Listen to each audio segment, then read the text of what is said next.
की शुरुआत में हम एक रेड क्रीक नाम के एक शहर को देखते हैं। यहाँ पर हम ओटिस नाम के एक आदमी को सोने की तलाश में खुदाई करते हुए देखते हैं। ओटिस खुदाई करते समय एक ऐसा गड्ढा खोद देता है जिससे कि बुरी शक्ति बाहर आ जाती है। ये वो आत्मा होती है जिसे नरक भेजा जा रहा होता है। ओटिस गलती से नरक जाने का रास्ता खोद देता है। आत्मा बाहर निकलते ही ओटिस को पजेश कर लेती है।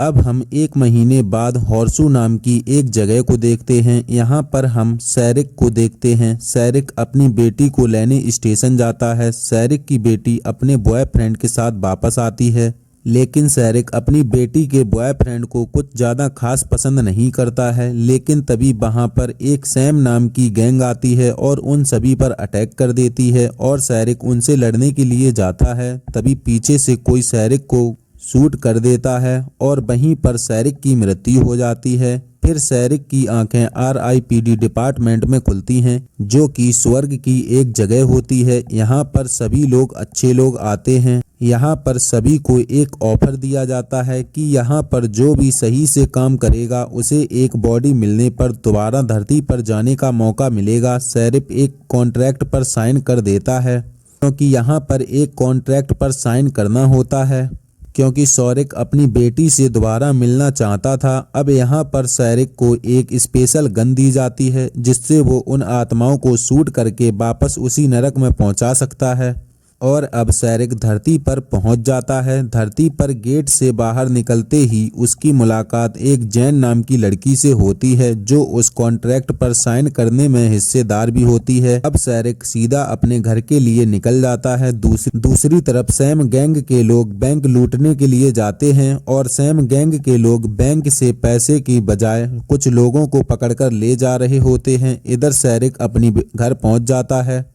जैन सैरिक को उसकी बेटी से मिलने नहीं देती है, क्योंकि सैरिक की आत्मा तो वही होती है लेकिन बॉडी किसी और की मिली होती है और इन दोनों को काले लोगों की बॉडी मिली थी और इन लोगों को कोई आम इंसान नहीं देख सकता है। तभी वहां पर सैरिक का एक दोस्त आता है, लेकिन उसका भी शरीर एक लेडी में चेंज होता है, इसलिए वो दोनों एक दूसरे को नहीं पहचान पाते हैं। लेकिन उसका दोस्त सैरिक को बताता है कि उसकी बेटी और उसके बॉयफ्रेंड को सैम गैंग के लोग कहीं पकड़ कर ले गए हैं। फिर सैरिक गैंग की तरफ जाने लगता है। वहां पहुंचने के बाद ये दोनों उन्हें बचाने के लिए प्लान बनाने लगते हैं। जैन उन सभी को बातों में फंसाकर उन्हें बचाने लगती है। तभी वहां पर एक इंसान मिलता है जिसने उसी बुरी आत्मा को बाहर निकाला था।